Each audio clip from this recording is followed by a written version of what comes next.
Morning, Commissioners, Chief Chow, Ms. Farber, Madam Secretary, Acting Inspector General Florence Hu, Mr. City Attorney Carlos De La Guerra, and members of the public. Today is Tuesday, July 23rd. It is 9:39 a.m. This is a regular meeting of the Los Angeles Board of Police Commissioners. Madam Secretary, please call the roll. Good morning. Please let the record reflect Commissioners Suthers, Shields, and Garcia are present, and we have a quorum, Mr. President. Thank you. We welcome everyone attending this morning. The Police Commission is committed to ensuring equal access to its meetings. It is requested that individuals who require the services of a translator contact the Board Secretary no later than the day preceding the meeting. Whenever possible, a translator will be provided. Sign language interpreters, assistive listening devices, or other auxiliary aids and/or services may be provided upon request. To ensure availability, you are advised to make your request at least 72 hours prior to the meeting you wish to attend. All public comment will be heard during item number 2 on the agenda. We will dedicate a total of 45 minutes to public comment. Members of the public will have 1 minute per agenda item for a maximum of 2 minutes total. At the request of the speaker will be given 1 additional minute for general public comment for a maximum of 3 minutes total. The order of the speakers will be a speaker in this room will go first, then we will take a speaker watching today's meeting on Zoom. We will alternate between speakers in the room and Zoom for a total of 45 minutes. Members of the public who participate in public comment are reminded that they can speak to any item on the agenda or matter within the jurisdiction of the Board of Police Commissioners. Public comment is your opportunity to address the Board, so you are free to express your opinion on matters before the Board and to generally express when you disagree with other opinions expressed. However, directing your comments to other individuals who have spoken or attacking others who have expressed their opinions shall be deemed off topic and your public comment period will be concluded. Members of the public, if you choose to participate in the public comment portion of the agenda, you can participate in this meeting in a number of ways outlined on the agenda. Message for those attending the meeting in person. These meetings are regular meetings between the Board, the Department, and key stakeholders. Meetings of the Board of Police Commissioners are open to the public. The state's Ralph M. Brown Act affords the public the opportunity to be present at the meetings, hear the presentations, and dialogue in real time, and provide feedback via the public comment period. During these meetings, there's a need for the Board to carry out public business expeditiously without delays or disruptions. Members of the audience shall not engage in any conduct which causes an actual disruption of the meeting. Those attending in person are reminded that disruptive behavior will be cause for removal. If you disrupt this meeting, you will be provided with only 1 warning to cease disruptive behavior. If you fail to cease such behavior, you will be removed from the meeting. All attendees must be seated. Failure to follow this rule will result in a warning and/or removal from the meeting. At this time, we'll move to item number 1, the report of the Chief of Police. Chief Chow. Joy. Thank you, and good morning, President Suthers, Vice President Shields, Commissioner Garcia, Acting Inspector General Yu, City Attorney De La Guerra, and Ms. Farber. Today I'm going to cover a 2-week period since our last commission meeting, and I'll start with an officer-involved shooting that occurred in 77th Street area. So on July 13th, 77th Street plainclothes area vice officers were conducting a prostitution enforcement detail along the Figueroa corridor. At approximately 22:24 hours, one of the vice units observed the occupants of a silver Cadillac wearing ski masks and in a possible dispute with another driver of another vehicle. That information was relayed to other units in the area. A vice supervisor who was driving by himself in an unmarked vehicle observed the Cadillac and followed it as it traveled east on the 400 block of 66th Street. As the Cadillac approached the intersection of Flower Street, the vehicle momentarily pulled to the curb and then turned north across the lanes of traffic, blocking the lanes of traffic on 66th Street. 2 passengers exited the vehicle and approached the vice supervisor's vehicle, who stopped behind them. And then an officer-involved shooting occurred with our vice sergeant as well as the driver of that vehicle that approached the driver's window of our officer's vehicle. The other individual, after the officer-involved shooting, returned to the Cadillac, and that vehicle was driven out of the area. Responding 77th Street uniform officers initiated pursuit of the Cadillac. It was eventually taken over. The pursuit was eventually taken over by California Highway Patrol. The pursuit terminated on the 15 freeway in San Bernardino County. There were 3 occupants that were taken into custody without incident. The driver of the vehicle was ultimately arrested for felony evading. 2 other occupants were later questioned and released. 77th Street Vice officers rendered medical aid to Mr. Ramirez until the Los Angeles Fire Department arrived. Ramirez was subsequently transported by rescue ambulance to a hospital where he was pronounced a short time later. No firearms or other weapons were recovered during the investigation. Force Investigation Division investigators, along with representatives from the California Department of Justice, responded to the scene and are investigating the incident. Next, I'd like to provide an update from an officer-involved shooting that occurred on July 3rd, 2024. On that day, officers from our Southeast Patrol Division faced a harrowing ambush during an attempted traffic stop. We released that critical incident video on Friday. Luckily, the officers received minor injuries and were treated and released from the hospital. After reviewing the preliminary body-worn video related to the incident, both officers are absolutely lucky to be alive. In the immediate aftermath, our detectives from Robbery Homicide Division began to work tirelessly to piece together the events and identify the suspect. On July 4th, the vehicle used in the ambush was located and processed for evidence. With the identification of the vehicle and the use of various investigative techniques, our detectives identified the potential suspect. Recognizing the gravity of the situation, our Special Investigations Section joined the effort to locate and apprehend the suspect. On July 12th, detectives from our Special Investigations Section successfully arrested Malcolm Gus Jr. in connection with the attempted murder of our officers. The arrest was carried out without incident. Gus is facing multiple felony counts, including 2 attempt murder charges against our police officers. I'm thankful for the great investigative work by Robbery Homicide Division and the Special Investigations Section in taking this violent criminal off the streets. Also, on July 16th at approximately 20:50 hours, officers from the Newton Area Violent Crime Task Force were patrolling the area of 12th Street and San Julian. The officers were in plainclothes and working undercover surveillance in conjunction with uniformed personnel. The officers observed a male riding a bicycle with a satchel secured to his chest. The male was in violation of several vehicle codes, and so the officers contacted a uniformed patrol unit to conduct a pedestrian stop. The officers made a U-turn to keep the male in sight, and as they waited for the arrival of patrol units. As they completed the U-turn, the male dismounted his bicycle, pointed a handgun at the officers, and fired 1 round, striking the right front tire of the vehicle. Suspect immediately fled the area on his bicycle. The officers broadcast an officer needs help, shots fired call, and provided pertinent information to responding units. A uniformed Newton unit responded, located the suspect, and took him into custody without incident. A firearm was recovered at scene. No officers or community members were injured during this incident. Detectives from Robbery Homicide Division responded to the scene and are handling the investigation. The suspect was booked for attempted murder. On Friday, July 19th, I was able to attend the sentencing hearing for those responsible for the murder of Officer Fernando Arroyos. The 3 suspects, all members of the same violent criminal street gang, were sentenced as follows. Luis Rios and Ernesto Cisneros each received 50 years in federal prison, while Jesse Contreras received 35 years in federal prison. I'd like to publicly thank the U.S. Attorney Martin Estrada and LA County Sheriff Robert Luna for their teams and their efforts who worked diligently to seek justice for Officer Arroyos and his family. Nothing will ever replace the void of losing Officer Arroyos, but my hope is that his family has found some comfort in knowing that those responsible for his murder were captured and will never be able to harm someone again. I, along with many officers and officials, were able to stand with the Arroyos family in support during the sentencing. I spoke with the family at the courthouse and reiterated they will always be part of the LAPD family. The loss of Officer Arroyos is a continuous reminder of the constant risks and sacrifice that law enforcement officers face daily. It's also a reminder of their dedication to protecting and serving the community at all times.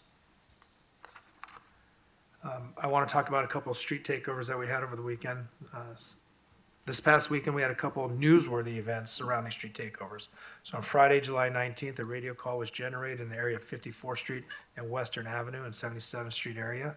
Uniformed officers responded and discovered 2 15-year-old juveniles that had been robbed by 2 male black suspects while spectating at a street takeover. After being robbed of their belongings, one of the juveniles threw a brick at the suspect's vehicle. In response, the suspects within the fleeing vehicle opened fire on the two juveniles, striking both of them. Both victims self-transported to a local hospital. Unfortunately, on July 20th, one of the juvenile victims succumbed to his injuries and died. Both our street racing task force as well as our South Bureau homicide teams are working diligently to solve this heinous and senseless crime. Additionally, between the overnight hours of July 21st and July 22nd, 77th Street Division officers received several radio calls related to a street takeover in the area of Manchester and Normandy. Upon the officers' arrival, a vehicle was seen engulfed in flames. LAFD arrived and extinguished the fire. There were no known injuries associated with the incident. There were several other radio calls generated of street takeovers in the area, which suspects were seen opening fire hydrants and flooding the area of Century Boulevard and Western Avenue, as well as traveling to various intersections and dispersing upon police arrival. There was additional information in the media that there was a looting incident related to these street takeovers at the Wingstop located at 536 Manchester Avenue. Preliminary information determined that 5 male Hispanics wearing ski masks smashed the glass door to the business and disabled the surveillance cameras. The suspects removed property, which was the chicken, the food in the store, and fled the location, but this caused over $8,000 in damage. There was no cash inside of the business at this time, and detectives do not believe that this commercial burglary was related to the street takeover in the area, but are continuing to investigate this matter. I also want to briefly touch on an incident or an event that we had. So on July 17th, we had the biannual Community Safety Partnership meeting here at headquarters. This meeting, the intent of this meeting is for the Chief of Police to really hear from those that are actually working on programs and the officers, community leaders on how CSP is doing and what they're doing out there. This was my first opportunity to attend this meeting, and it was an incredible meeting, hearing testimonials and real stories about lives being changed, safety being increased, how we're working with various program directors and in building capacity in these communities. I was very impressed with all the work, hearing from the boots on the ground of what is happening out there. I'm encouraged and very positive about the direction of our CSPB program and our model. We had members from council offices, mayors, reps, and community leaders all in attendance, and this was all coordinated and directed by Deputy Chief Billy Brockway, so I just want to publicly acknowledge that. Moving on to crime. So citywide for the week ending July 20th, 2024, compared to 2023, year-to-date, our violent crime is up 3.7%. Our property crime is down 3.2%, but our overall Part 1 crime is down 1.7%, or a total of minus 1,281 crimes. Our violent crime arrests are up 0.3%, and our overall Part 1 crime arrests are up 5.1%. Moving on to homicides.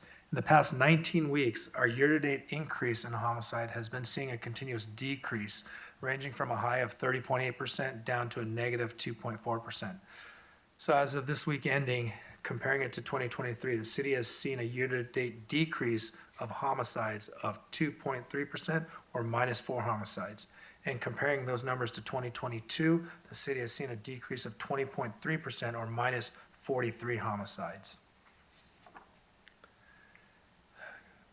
Looking at our victim shot, citywide victim shot is down 99, or minus 14.7% compared to 2023, and down 26.9%, or minus 212 victims shot compared to 2022. Our aggravated assaults are down 2%, or minus 220 compared to 2023, and compared to 2022, our aggravated assaults are down 6%, or minus 677 aggravated assault victims. Robberies, we continue to see challenges in the area of our robberies. So year to date, robberies are up 20.7%, or plus 934 compared to 2023. And compared to 2022, our robberies are up 3.5%, or plus 187. The areas where we're seeing the highest number of robberies and the biggest challenges are 5 areas: Rampart area, Wilshire area, Newton area, Southwest area, and Southeast area. Robberies with a firearm are also seeing an increase of 8.9%, or plus 114 compared to 2023. And our Total robberies with firearms account for 25.5% of our total robberies year to date. Again, our top premise for these robberies are open areas, streets, parkways, sidewalks, and that accounts for 2,210 of those types of the premises for the robberies in 2024. And that premise type is up 3.9% compared to 2023.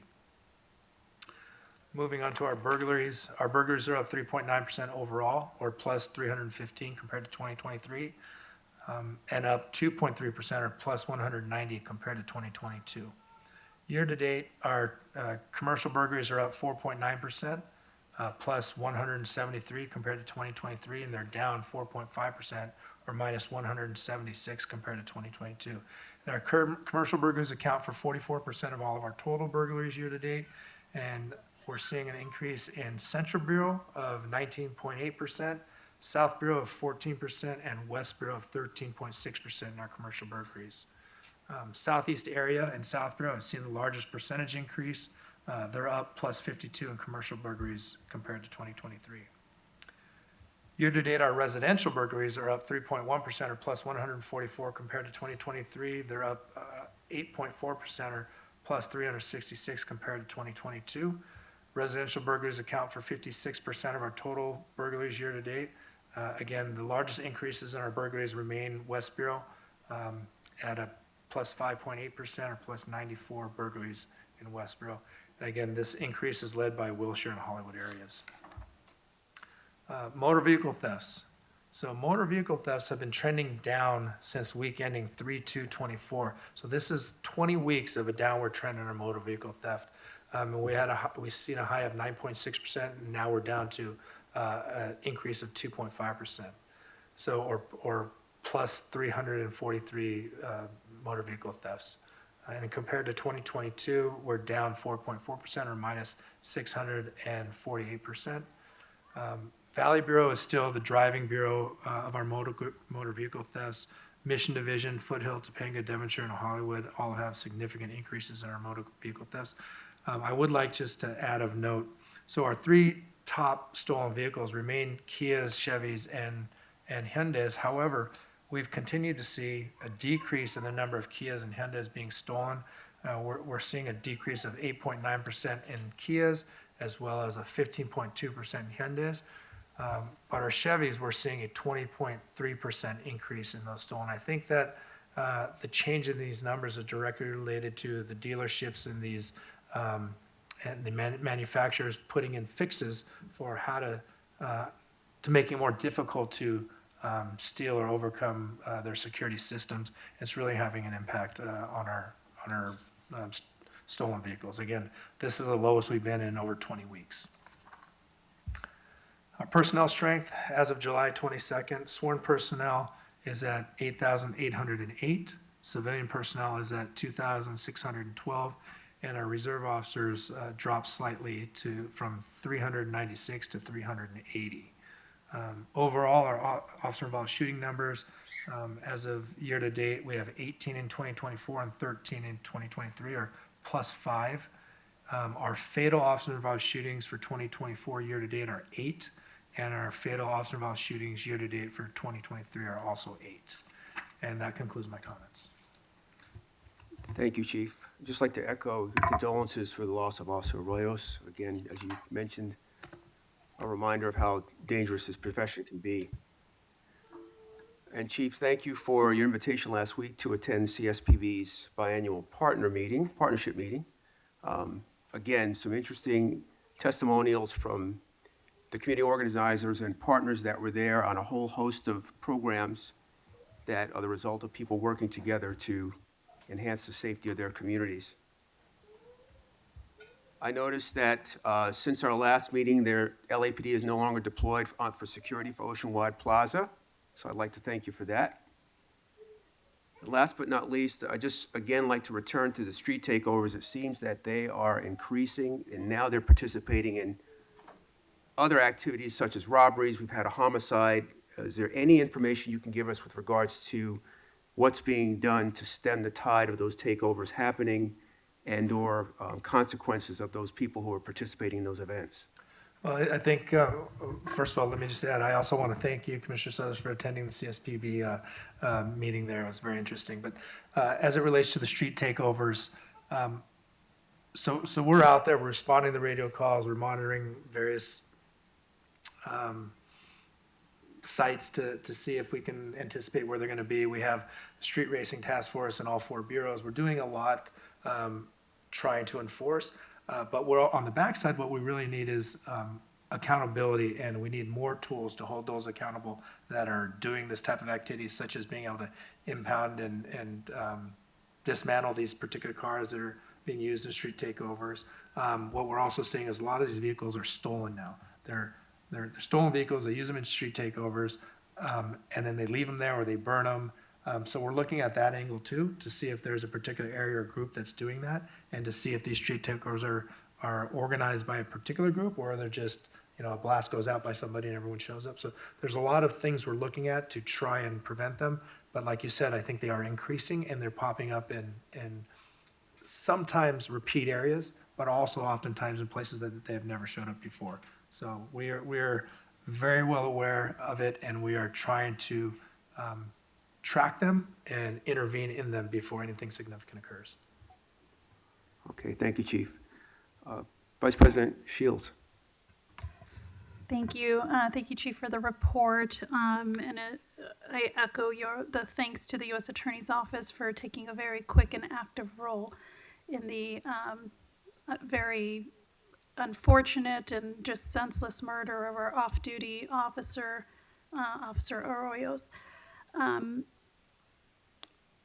And given the 2 instances that you described, that also shows how some of the officers are under attack and being shot at kind of increasing rates as long as I've at least been on the commission, having kind of a couple of back-to-back instances where officers are being shot at both on July 3rd and July 16th. It's fortunate that the officers were not injured seriously in those situations.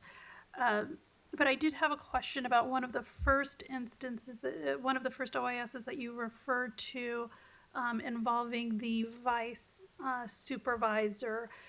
Who was handling that investigation, and was there any body-worn video or dash cam video activated, since it appears that they weren't actively doing anything and they were approached? So do we have the same type of video evidence that we would typically have in OIS investigations?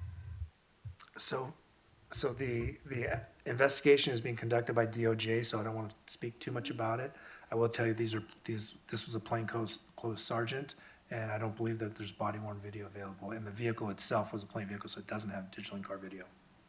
And that's one of the, and I understand, so to be clear, the California Department of Justice is conducting the investigation.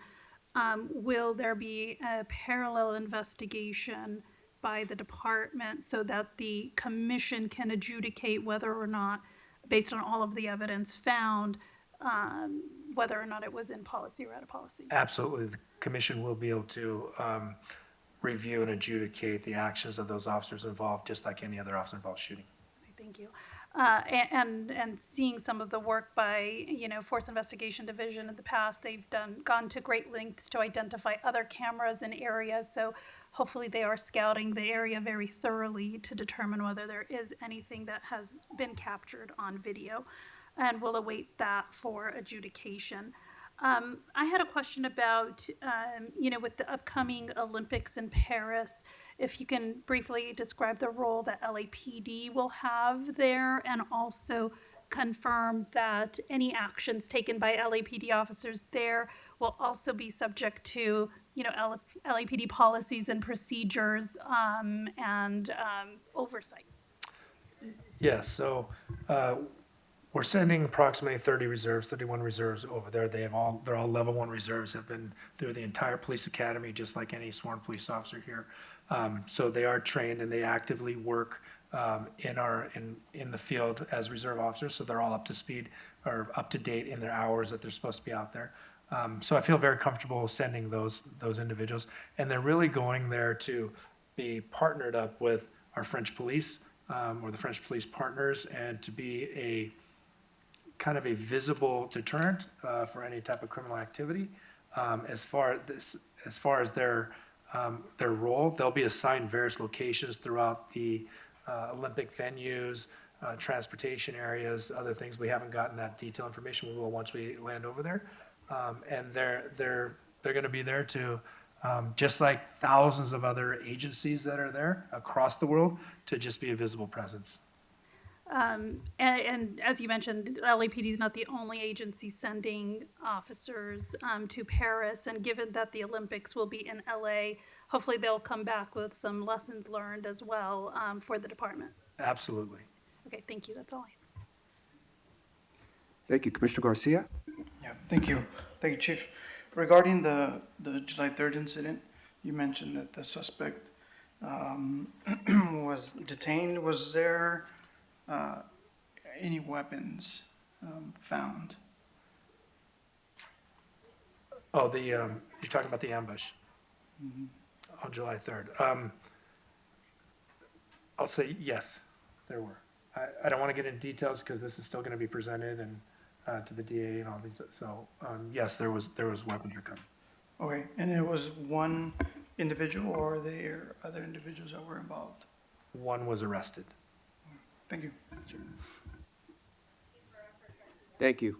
We'll now move on to item number 2, public comment. Madam Secretary, please announce the first speaker. The first speaker, Calvin I can't pronounce the last name. Gatish. Calvin? No? Okay, Andrew Greenler.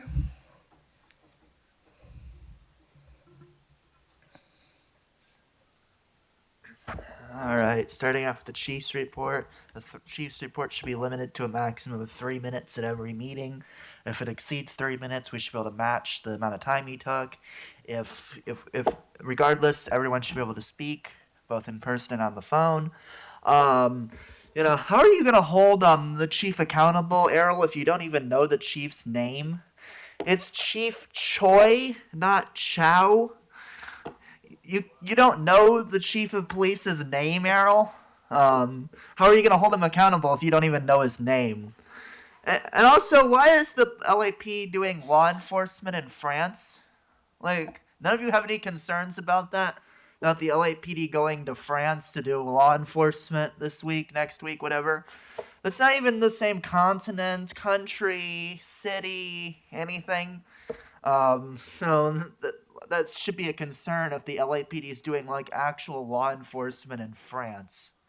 All right, there's so many items on the consent agenda that I can't run through all of them, but I'll at least touch on some of them. There's a lot of donations from the Police Foundation. You know, the LAPD already has a lot of money. Why do you need more backdoor donations from the Police Foundation? You could easily just, not have donations. If you need to pay for it, you have $3 billion. Take it, pay for it yourself. Don't have the Police Foundation. And what the fuck is this AI training facility? What's gonna be done there? What are you training for exactly? And you're giving the chief of police more money because apparently he's not overpaid enough for you yet. Maybe you should help the chief understand a little bit better the experiences that the regular civilians have. You can pay the chief of police the local minimum wage for the city of LA. We'll just deduct his salary to that. We have, not sure where it is on here. So we have $12,000 for helm. Oh, here we go. We've got the donations for all the LAPD merchandise. We have $3,900 for Chief of Police challenge coins. We have, where is it on here? Oh yeah, $1,600 for promotional LAPD bears. What is that? You're just gonna hand people teddy bears? That's just weird. Police handing out teddy bears. And none of you are gonna do anything. You can't even say the word shooting. It's just an OIS. Thank you. Next, we have Philip Tabby. Good morning, Commission. All items, please. Okay, 3 minutes. I'm just going to cut to the chase. No one running for chief of police in our command staff is ready to serve as our next chief of police. No one. We need someone from the outside with the experience, the know-how, and the courage to stand up to the corruption, no matter what side of the fence it's on. When the news got out about former Assistant Chief Al Labrada placing an Apple AirTag on his soon-to-be ex-girlfriend's car, a P3 officer, his support group grew real fast while they tried their hardest to discredit the victim, going as far as online posts asking how many men had love affairs with her. Command staff officers showered Labrada with praise following the incident as if they were all just celebrating the district attorney's decision to not take the case. Many supported Labrada without having all the facts, but I bet several knew about his restraining order that has been extended. And what happened next? Labrada found guilty at his border rights. Where was the concern for the victim this entire time? Two sides of every story, so I have always believed, and there is the truth.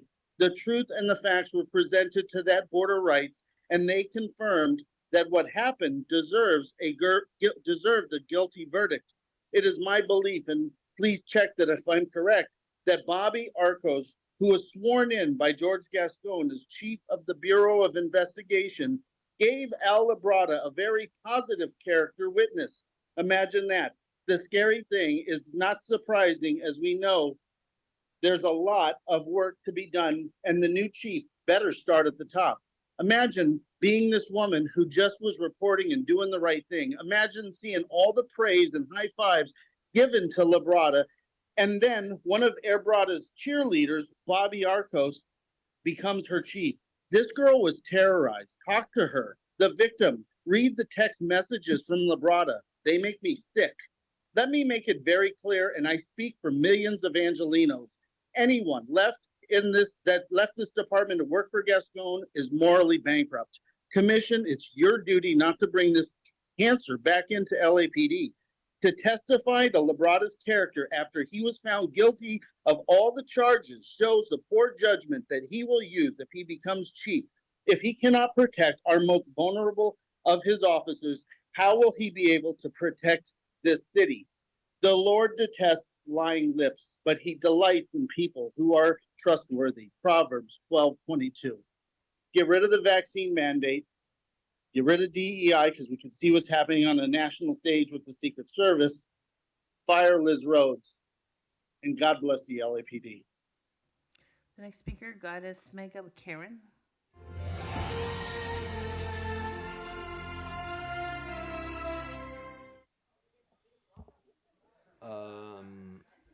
First, Chief talking about the Figueroa, it reminds me about one of the in-class discussion in my criminal justice classes. And then I initiate the discussion that what are we going to do with all those illegal prostitutes on the street? And then I was attacked by almost everybody else in the class by saying something like sex worker lives matter. So I'm glad Chief talked about the Figueroa situation, because you can send 1,000 officers to Figueroa right now, and that's still not enough officers to deal with that situation. So I really, it's hopeless right there. And then it doesn't matter if one Chief Choi or 100 Chief Choi, you will never get it resolved. Same as the robbery issue.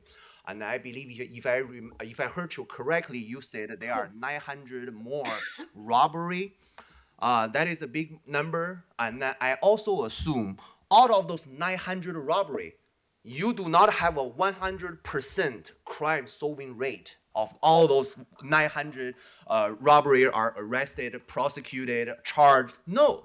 I'm assuming maybe just you only caught, let's just say 20% of them. The other 80% is on the loose. Somebody at late night rob a taco truck, or somebody in the evening just grab a 7-Eleven store, just run literally out again. Those are hundreds of thousands every single day. But again, even though if you dispatch another 500,000 officers, you still do not have enough to do that. It's hopeless. And then I talked about the chief also mentioned about street takeover. It's really sad, but again, it's still hopeless because when you look at the YouTube video, there's literally several videos. The title it says why Los Angeles and LAPD can never solve the problem of street takeover. So literally, there are videos are saying something like that. So I really do not know how can we deal with all of those problems. But on the contrary, the number one priority for LAPD is solving crime. Nothing else. That's number one priority for every law enforcement office, every law enforcement agency. But LAPD is not doing good in that area. But LAPD is succeeding in every single else. Like LAPD is succeeding in DEI. You are a black, you are a woman, of course, you got so many opportunities. You are a white, you are a man, of course, you are not given the equal opportunity. You are a man and then you want to become a female officer, join LAPD. So everything else outside of crime fighting, LAPD is the true champion. Thank you. Next, we have Audit LA. Hi, good morning. Good morning. I want to Audit. talk, I want to talk on everything. I like the 3 minutes, please. Okay. Hi, I want to bring up about the city council in April expanded the level of surveillance for LAPD. And this seems like it came in through under the radar because I didn't hear anything about it until I noticed, I started asking questions and I was about Scientology, the building on Hollywood Way, their info center has a massive upgrade in surveillance technology and cameras, including numerous, minimum 3 license plate readers. And I'm like, what does a church need with license plate readers? And so it turns out that the city council passed a law saying that LAPD now can loop into private securities surveillance cameras for their own surveillance. Like here we are, we're getting towards police state. Okay, it's not just about safety anymore. It is ridiculous. And Scientology has a long history of what they call fair gaming against anyone that disagrees with them. And LAPD has been in bed with Scientology. And I want to know, how is there, is there a quid pro quo? Is LAPD, because the tag readers, from what I understand, only law enforcement can access that, the databases. So are they giving, as a thank you, giving the information that Scientology needs to go after who they deem as enemy? Because why else would they need a tag reader if they can't even access that information? And I want the love affair between LAPD and Scientology to stop. I am also going to ask Chief Choi about the on L. Ron Hubbard Way. They have a continuous permit to close that street. And on their permit, they said there's no structures, so there has to be a 20-foot lane to keep it open for emergency vehicles.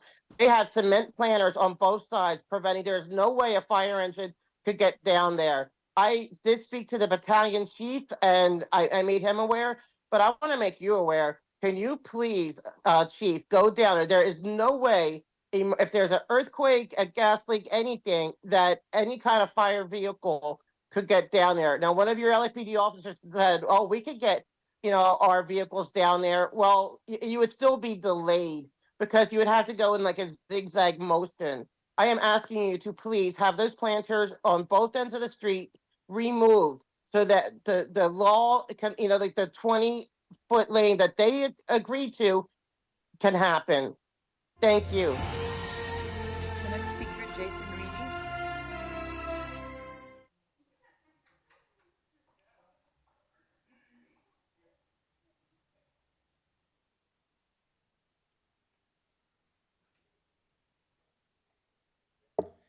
All right, so the LAPD executed 18-year-old Ricardo Ramirez on July 13th in South LA, Pig Michael Pounds, in an unmarked police vehicle and in plainclothes murdered Ricardo for simply approaching his vehicle. Ricardo wasn't armed, didn't make any threats, simply approached Pounds' vehicle and received a death sentence for it. Now, what was the LAPD's response? As noted online, no PIO was dispatched, no media staging area, no announcement of the shooting until the next day, all done in an effort to cover up the murder of Ricardo Ramirez, who had just turned 18. He had just turned 18, graduated high school in June. All right, I didn't hear Troy voice any concerns about this shooting. And then you said you didn't believe that there was body worn. You either know or you don't know. Was there or was there not body worn video? It's been 10 days and we hardly have any more details. Yes, puppy. How much longer do we need to... Go ahead. Okay. How much longer do you need to craft up your story?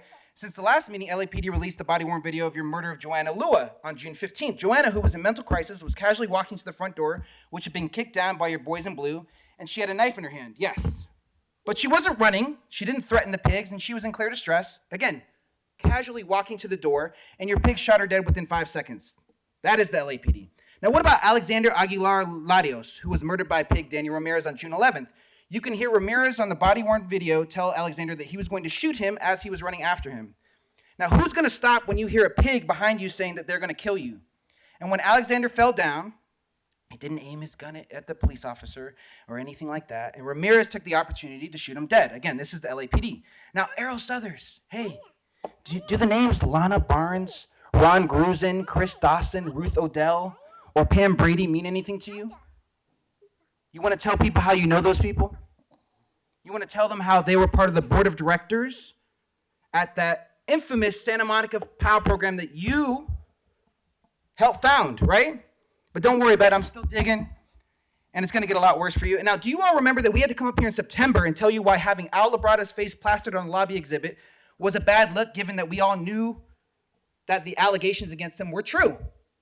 And now, no statement from the commission on the former number 2 of this department being found guilty by your own investigation of stalking a subordinate with an air tag, lying to your own investigators and tampering with a witness, and now, in a test of how much you give a shit, not a peep about how he gets to retire and keep his pension, right? How are you gonna fix that loophole? How about saying nothing? Rasha, you didn't say nothing about a predator that was such a prominent part of your organization, that preyed on women in your organization, the women that you claim to stand up for, right? Fabian, you had him at your swearing in at city council. He was your special guest. You stood there with him and your family, your parents. You remember that? Because I do. Thank you. Next, we have Steve Riley.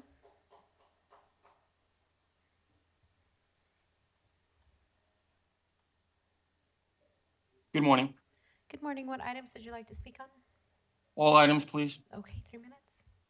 First, I see 2 empty seats, and there was a police commissioner that arrived late, about 10 minutes, who owes us an apology that wasted our time. If you can't be there on time, then you should resign. Now, for those 2 seats, they should be filled. This is a problem. Let me read something to you from George Orwell.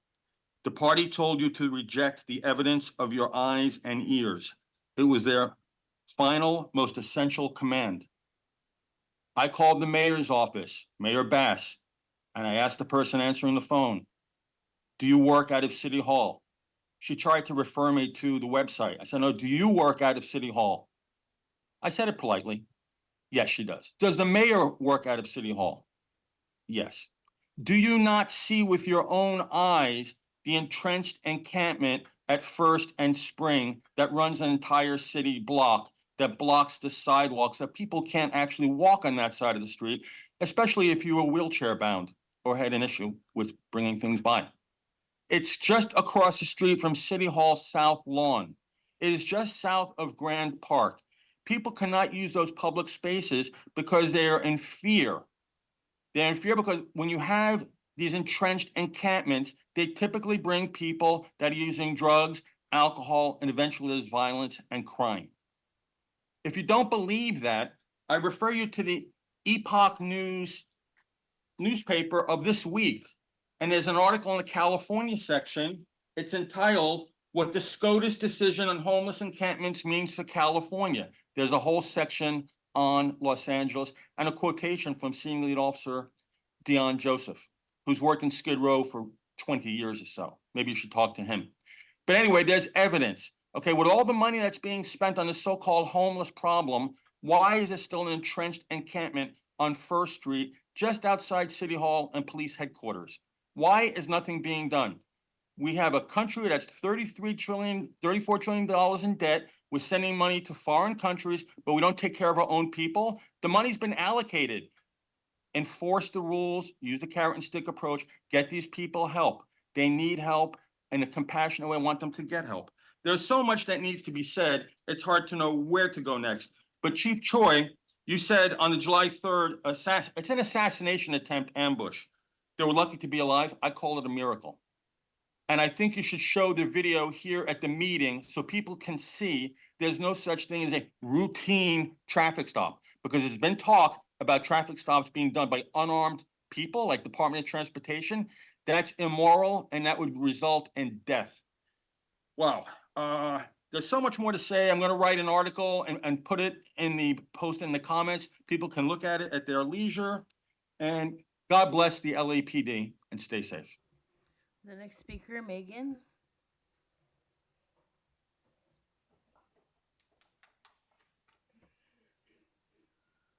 I just want to echo Jason's comments about how frequently we hear you honor the lives of officers in this room, by you all, by callers, police in LA, police outside LA, and just never hear any of you take any moments to honor the lives of anyone killed by your police and the void that that leaves. Errol talks mournfully about how dangerous it is to be a cop, and jack shit about how dangerous it is for any community member to encounter a cop. Rasha talks about how shootings at police officers have increased since she's been on the commission, but jack shit about the increase of shootings by police officers.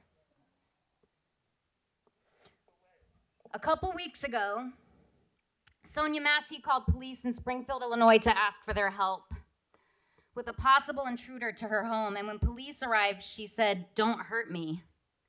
And not 30 minutes later, a police officer shot her in the face and then directed his partner to not bother giving her medical aid. He also called her a crazy bitch, and then her department told her family that she killed herself. Journalist Philip Lewis of the Huffington Post reports, Sonia Massey's family says she is a descendant of William Donegan, who was lynched by a white mob during violent racist attacks that led to the creation of the NAACP. Sonia Massey was taken to the same hospital as her ancestor Donegan. She's 36. She was 36. She's survived by 2 children. And I would like to use the remainder of my time in silence for us all to contemplate the void left by her murder and the void left by all the people that LAPD murders and other police in this country.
Next, we have Mr. C. Good morning, all items. Let's see. I want to start off with, I noticed that we have these hate crimes. You guys report hate crimes happen, and they do happen here and there. And I noticed that they're always called hate crimes, no matter what they are, except for when it came to the Father Sarah statue. It was never not a hate crime. Even the vandalism done to St. Peter's Italian Catholic Church in Chinatown, your own detective said it's being investigated. Detective Suzanne Reed in 2021 said it was being investigated as a hate crime. Well, how is that any different than the Sarah statue being torn down and then unceremoniously being rededicated? The whole park changed name to some indigenous, fake indigenous, I don't know, indigenous or not, some radical group name. And now it's a new name, new park, statue's gone. You know, that was part of the Catholic heritage. Why do the Indians get to come in here and decide that all of a sudden we're going to rename things that are Catholic? What was that about? Why is that allowed to happen, Mayor Bass? I know your department's probably listening to this meeting, taking notes. You should take notes, just so they can understand. I'm going to read you a quote from John Adams. Our Constitution and other parts of the government was made only for a moral and religious people. It is wholly inadequate to the government of any other. Moral and religious. We don't have a lot of that in LA. It's pretty stark. I mean, you don't see too much of it. Human beings are always born in different capacities, obviously. Some people have more money, more capacity, more ability because their parents have more wealth. Some are just born in poverty. That's just the way life is. But you're all equal in that sense because abilities are not always equal. Some are smarter, some are not as smart. That's the way it works in the world. But you guys like to do things with the DEI and all that kind of garbage, your hiring practices. We've gone away from meritocracy. I don't know when that ended, but that's gone. And we have a prime example of that with what happened with the presidential stuff. And Trump almost gets killed because of the DEI hires. I mean, that's apparent in the LAPD too, with who they're hiring. We saw from the last group of candidates that went through who they're hiring it's the black and brown because they're black and brown. No other reason, not because of their ability, it's because of their skin color. It's really annoying for us to sit back and watch this. But just know that we see it, all of us see it. I see all the garbage here in Los Angeles. The LAPD's job is to protect the lawful from the lawless. Generally speaking, everybody commits traffic infractions here and there, but I'm talking about the major law, people that are criminals, the career criminals. Your job is to protect the lawful from the lawless, and you don't see a lot of it. I don't know why that goes on.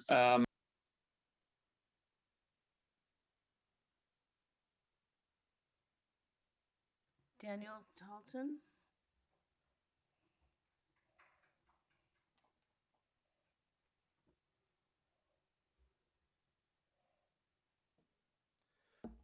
Hello. I'd like to speak on the Billionaire Class Police Foundation that is donating to the LAPD. It's unsurprising that a class responsible for the murderous, rapacious theft of the world's wealth is giving bribes to the LAPD. The LAPD and this commission are the dogs and servants of this billionaire class. Like dogs, you guard the wealth of the billionaire class and attack their enemies. You are betrayers and Judases to your family, friends, and neighbors. These donations are blood money given to you here as a bribe so that you might execute a militarized, shadow teamified, teddy bear lies counterinsurgency campaign to protect that billionaire class. As is clear in the student uprisings in Kenya and Bangladesh, and in the resistance of the Palestinian people to genocide, the global revolt is well underway. You will be overwhelmed, and when overwhelmed, you will be disposed of by the billionaire class you serve. I'd like to use the rest of my time to read a website called Shocking Quotes on Indians by U.S. Leaders, Part 1. Benjamin Franklin, from his autobiography. If it be the design of Providence to extirpate these savages in order to make room for cultivators of the earth, it seems not improbable that rum may be the appointed means, meaning alcohol. Orders of George Washington to General John Sullivan. The immediate objectives are the total destruction and devastation of their settlements and the capture of as many prisoners of every age and sex as possible. It will be essential to ruin their crops in the ground and prevent their planting more. Governor William Henry Harrison. Is one of the fairest portions of the globe to remain in a state of nature, the haunt of a few wretched savages, when it seems destined by the Creator to give support to a large population and to be the seat of civilization? James Madison, John Quincy Adams. What is the right of the huntsman to the forest of 1,000 miles over which he has accidentally ranged in quest of prey? Shall the fields and valleys, which a beneficent God has formed to teem with the life of innumerable multitudes, be condemned to everlasting barrenness? President Thomas Jefferson. This unfortunate race, whom we have been taking so much pains to save and civilize, have by their unexpected desertion and ferocious barbarities justified extermination and now await our decision on their fate. I yield my time. Next, we have Daniel Gus. Yeah, hi, can you hear me? Hi, yes. What items would you like to speak on? All items and general public comment, please. Okay, 3 minutes. Thank you. Hi, guys. This is Daniel Gus. I was last year's LA Press Club Online Journalist of the Year. And something that I think Chief Choi and on your agenda should be for future agenda items is problems at internal affairs. And I'll be continuing this when I get to general. But for Chief Choi's next report, I think you should address reasons why cases aren't pursued. For example, a few years ago, I had a case in which the detective, Heather Herrera, dodged me for 3 years, never interviewed me until the statute of limitations ran out.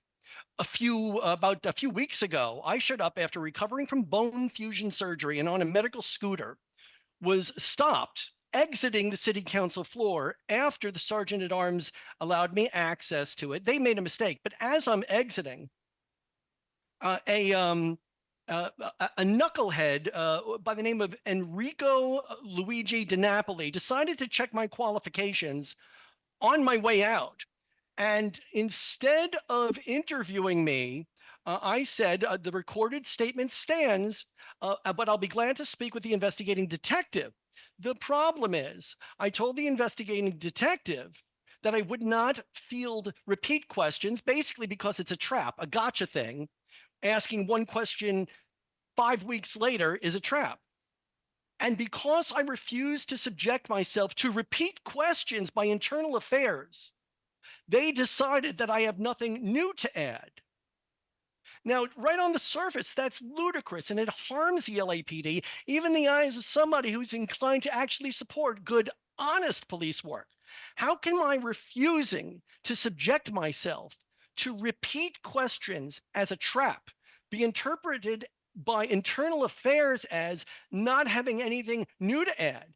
And even though I identified various new elements to add, they did not get back to me. So once again, internal affairs is doing what it can to find ways out of not investigating clearly abusive, knuckleheaded exercises in power.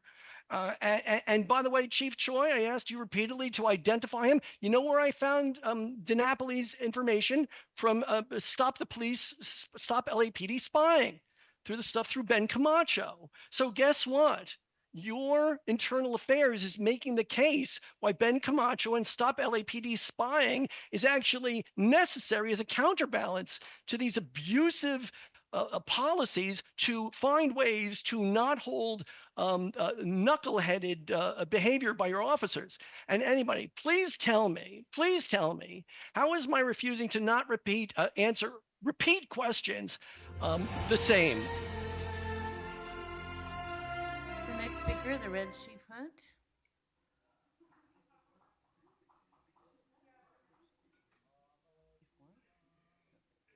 So, anyways, this is how it goes. I had to call 911 20 times to get service.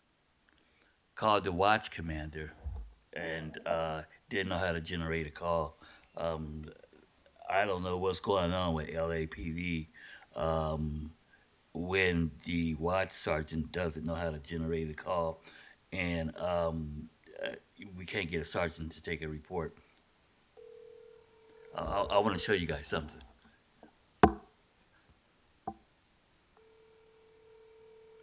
This is the watch commander at the 77th Division.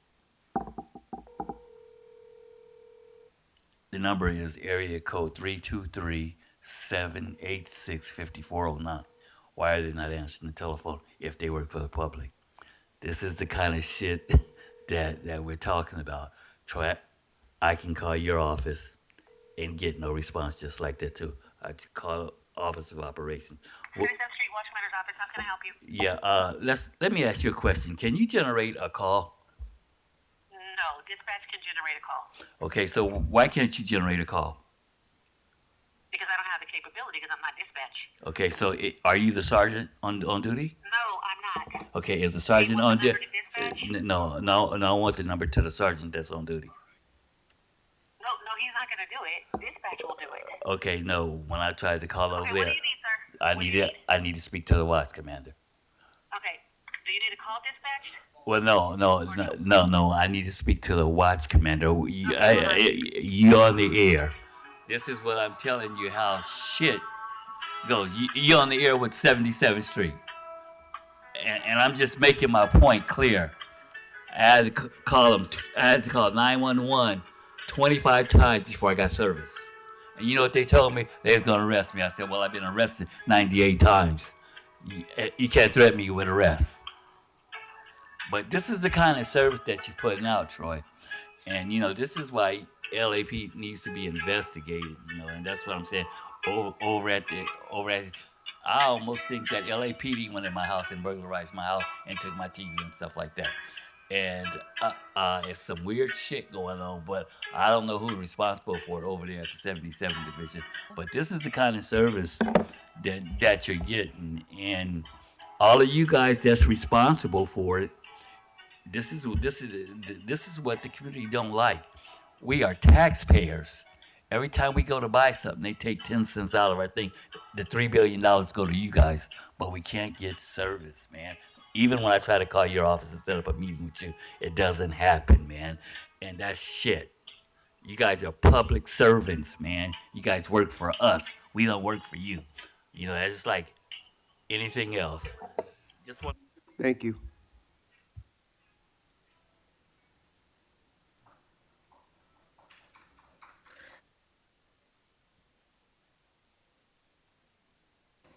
Is Matios Cadane?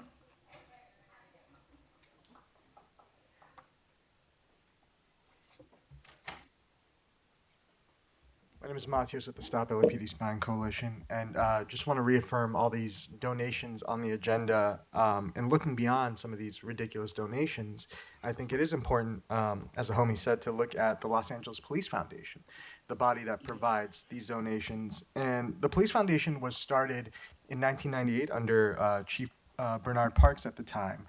And the major criticism, and it's the truth of the matter, it's what was just said earlier today, is that the LAPD is at the behest of these donors, is generally operating in service of these typically billionaire donors, right?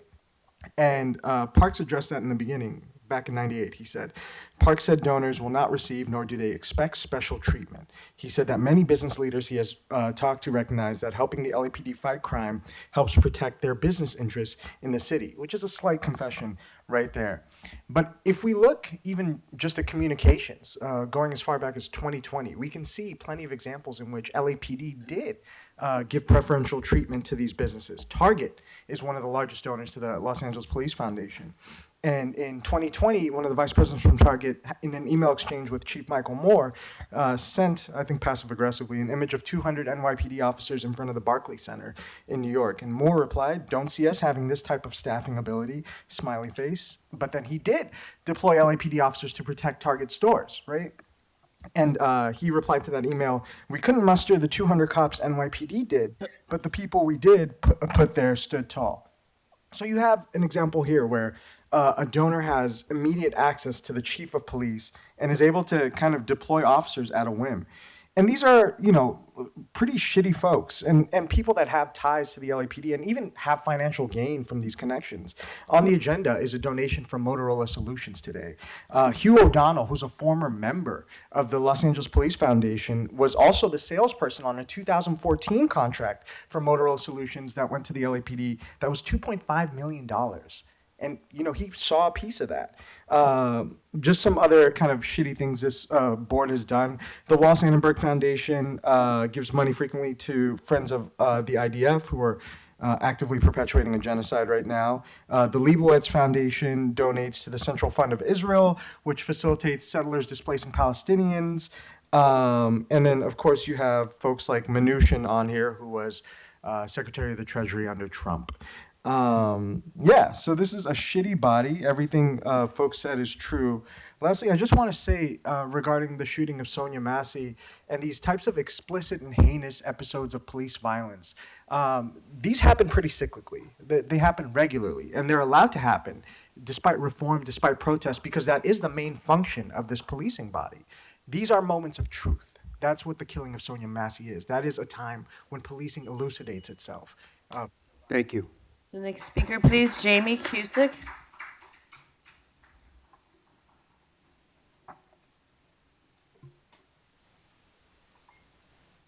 All right, so I think I'll build off the comments of Dan and Matios about the LA Police Foundation.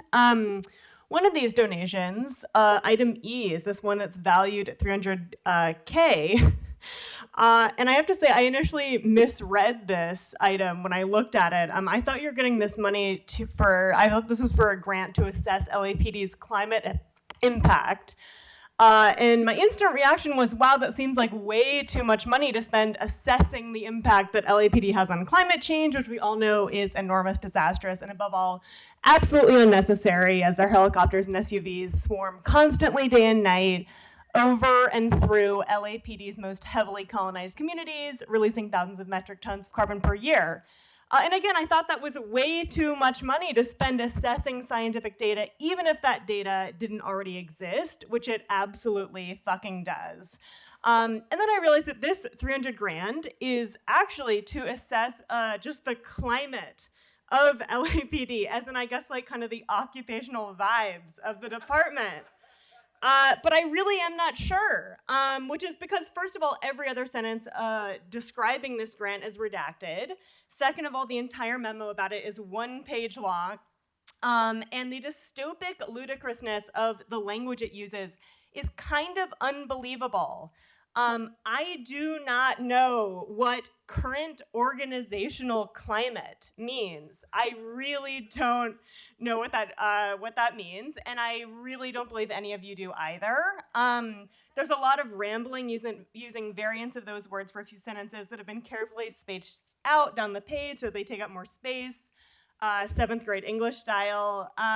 And the only bullet point I can kind of glean real meaning from is this one which, with no particular respect for grammar, uses the phrases cultural issues and officer morale and accountability systems. And I'm going to take a guess that those euphemisms might be getting at the violent, life-upending sexual harassment and sexual abuse of women officers that has been rampant within LAPD from the moment that you fuckers started recruiting women to the force. And then finally, there's this phrase referring to the intention of this assessment to lessen risk management factors. And I'm not even being a tiny bit facetious now when I say that I don't know what that phrase means. Lessen risk makes sense. I'm with you there, but to lessen risk management factors implies that you want to decrease the amount of risk management happening. And I know this is all, I know this might seem kind of silly, but the overt incoherence here, the utter disregard for which words you're choosing to put in the documents that you show to the public, is almost more insulting. Thank you. Jonathan Madam Foster, Secretary, next please. speaker. Your time has expired. Step away from the podium. The next speaker, Jonathan Foster.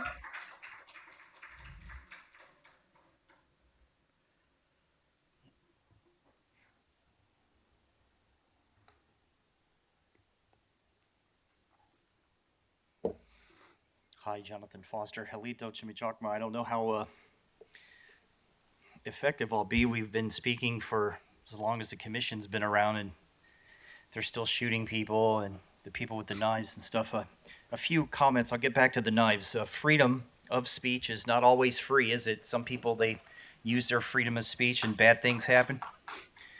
The police state started in 1871 when DC incorporated, for anybody that wants to know. So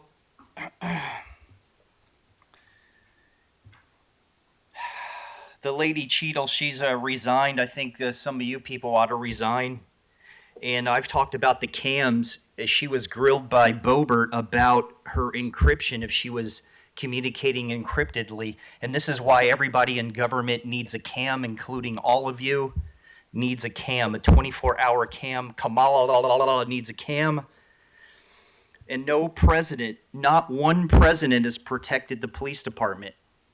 They're all guilty. Every single police. I would arrest every president for not protecting you. And I have said things that would protect the police department. They haven't listened to me. I didn't say do it. I said I give a gentle request.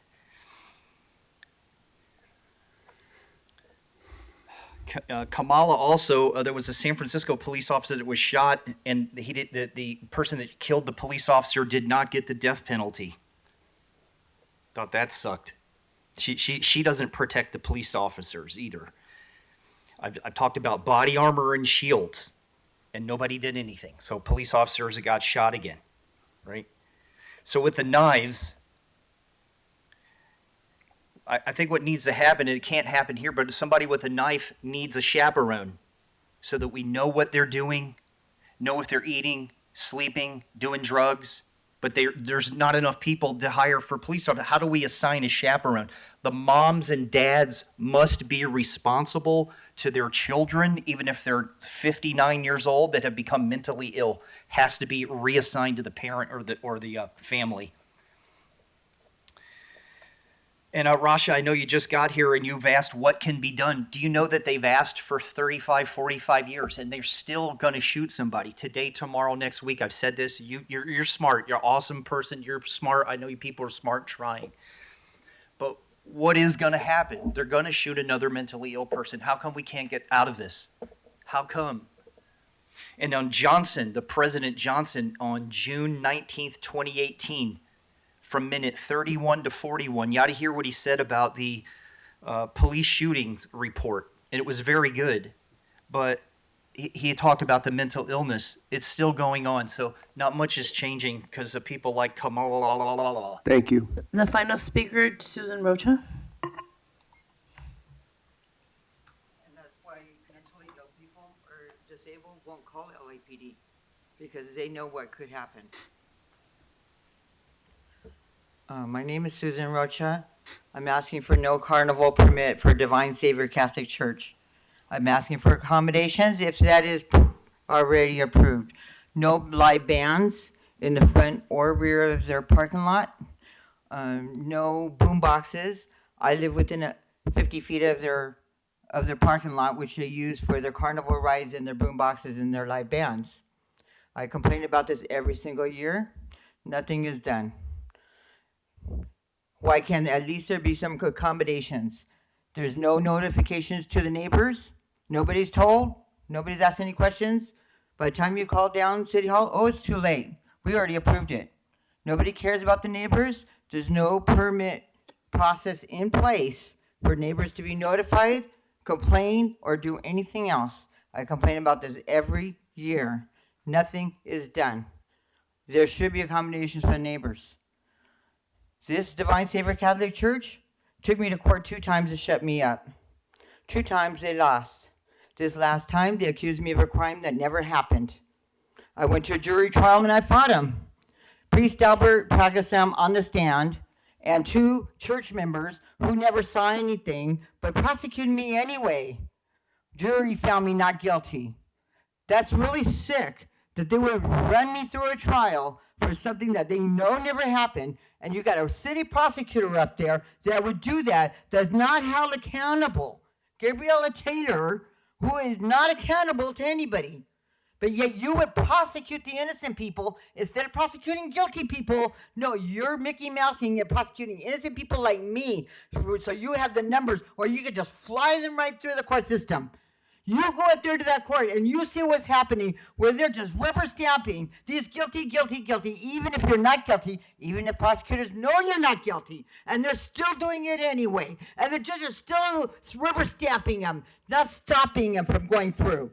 This Divine Savior Catholic Church has put me through hell just because I want their amplified sound system that blasts 10 times a day into my home stopped.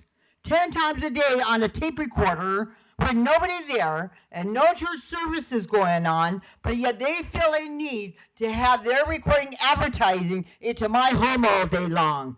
And LAPD wouldn't do nothing for 20 years, and finally Lieutenant Moffett, after 20 years, had the noise enforcement team write a report, which was biased. They never even interviewed me.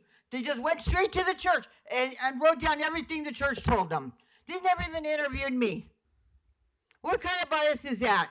That's not fair. That's not justice. And now they won't prosecute them for the noise violation. No. Thank you. Madam Secretary, thank you. We'll now move on to agenda item number 3, the consent agenda items. We have items A through R today. I'm going to go through my commissioners here to see which ones you'd like to pull. Vice President Shields. Can we pull D and E, please? B as in boy, D is in dog and E, yes. D and E. Thank you. Commissioner Garcia? None? Okay. And I'd like to pull I. So we'll pull D, E, and I. The easiest way to do this is I will move that we approve the recommendation for board action for items A through R, except for D, E, and I. Is there a second? Second. Moved and seconded. All in favor, say aye. Aye. Motion carries. Item 3D is the department's report relative to professional services agreement between the City of Los Angeles and Lyndon J. and Associates. I believe I have Commander Hurtado. Commander, good morning. If you'll introduce the sergeant with you, the floor is yours. Okay. Vice President Shields? Thank you. And I just had a quick question here because I know that there has been a very severe shortage of court reporters. Even the court systems are kind of really hurting. So I'm wondering whether we have looked into alternatives to court reporting, meaning recordings, and now with AI, opportunities to have things transcribed automatically. Is there ways that we can shift at least some of the uses of court reporting services to non-individuals actually taking it down? Absolutely. That's one of the things that we have spoken about and looking maybe in the future of changing parts of the complaint system as well as the border rights things that we do. That was one of the things that came up. Unfortunately, city charter mandates that we have a court reporter to take that. And until that's changed, that we're not going to be able to accommodate the much simpler, just an application that we can just use and turn on. But we're very well aware of the costs, but it's charter that mandates that. Wonderful, thank you. And just since we have the board advocate as well, do you see any pitfalls to transitioning over to some other system other than court reporting if there was some charter change in the future to allow the department to do that? I don't see any pitfalls at this time. In fact, we're exploring one system called the Unicorn system, I believe, which would put the whole Board of Rights system online, and including the court reporting. But that system is still being worked on. If that is ever completed to the point where it can capture everyone properly, which is always the challenge with the hearing reporter, that would be a good system to go with, but I don't think it's quite there yet. Okay, wonderful, thank you. And thank you for the clarification that it is a charter mandate at this time, but to the extent that changes in the future, that seems like a place where the department can save a significant amount of money, especially given the shortage of individuals actually there for that job. So we'll keep that in mind and see if we can advocate for some changes that can help the department here. Absolutely. Thank you so much. That's all, the only question I had. Thank you. Thank you, Vice President Shields. Commissioner Garcia, any questions on this item? No. With that, I would move that we approve the recommendation for board action for item 3D. Is there a second? I second. Moved and seconded. All in favor, say aye. Aye. Motion carries. Item 3E, is the donation relative, valued at $300,000 from the Los Angeles Police Foundation for the organization and climate assessment of the Los Angeles Police Department. Deputy Chief Harrelson and Vice President Shields, you have the floor. Thank you. Deputy Chief Harrelson, I just had a question about this donation and wanting confirmation that this will be an independent assessment done such that both the foundation won't have a role in the assessment and also, command staff won't be controlling the assessment as well. Yes, absolutely, Commissioner. I'm currently reviewing 2 additional assessments. I should have those by the end of the week, completely independent. They will operate on their own, conducting surveys, working groups, one-on-one interviews, and formulate their own assessment based upon their research. Great. And so aside from the department providing access to the individuals conducting the assessment, they won't play a role in the findings or conclusions of the assessment. We will have no involvement. Thank you. Those are the only questions I have. Thank you. Thank you, Vice President Shields. And Chief, my understanding then is that this information, along with the other assessments, will be handed off when the new chief is appointed so that he or she may be able to use that as they onboard to the department. Yes, absolutely. That's the intent, to provide a roadmap for the new chief of police to have an overall assessment of the department and its organizational structure. Okay, thank you. With that, I would move that we approve the recommendation for board action for item 3E. Is there a second? Second. Moved and seconded. All in favor, say aye. Aye. Thank you, Chief. Chief, I'll stay for you aye. stay there. Item 3I, the donation valued at $18,000 from the Los Angeles Police Foundation for promotional items as set forth. Chief, my only question is this a rotating amount that happens annually? The reason I ask is because having been here for more than a year, we didn't see this last year. And I'm just curious about, does this then come up when a new chief is appointed in the future, or does this stay in place until it's exhausted? Stays in place until it's exhausted. The last request was over 2 years ago, and it's just getting depleted at this point. And they anticipate it going for another couple of years. Okay. And it comes from their general fund. Thank you. That's the only question I had. Are there any other questions from the commissioners? Great. With that, I would move that we approve the recommendation for board action for item 3I. Is there a second? Second. Moved and seconded. All in favor, say aye. Aye. Aye. Thank you. The commission will now move into closed session. We'll recess for closed session. Thank you very much. The Board of Police Commissioners will now recess into closed session to discuss item numbers 4A1, 4A2, 4B, and 4C in accordance to Government Code 54957.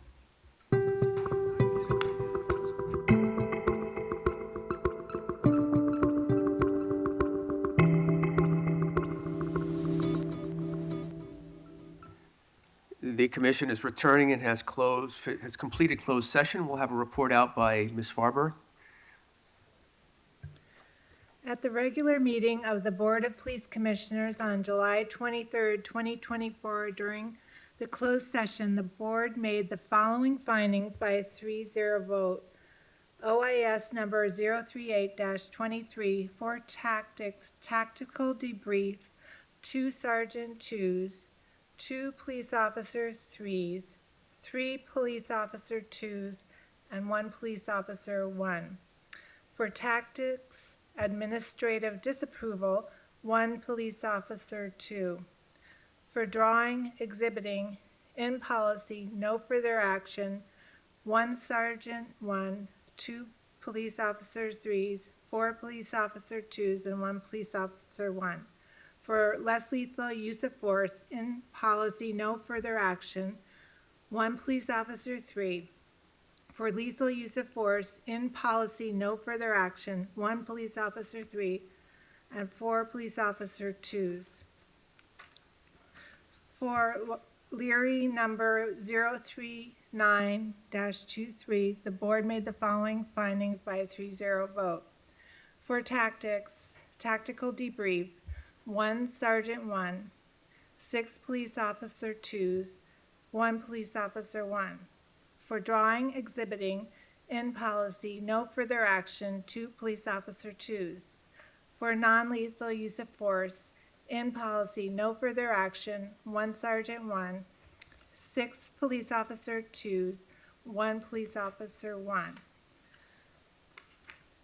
Also, the board made the following findings. Agenda item 4B1 was discussed. Agenda item 4C1 was discussed. Thank you. Agenda item number 5, the election of officers, will be continued to the August 20th Board of Police Commissioners meeting. With that, I would move that we adjourn today's meeting. Is there a second? I second. Moved and seconded. All in favor, say aye. Aye. Motion carries. Thank you very much.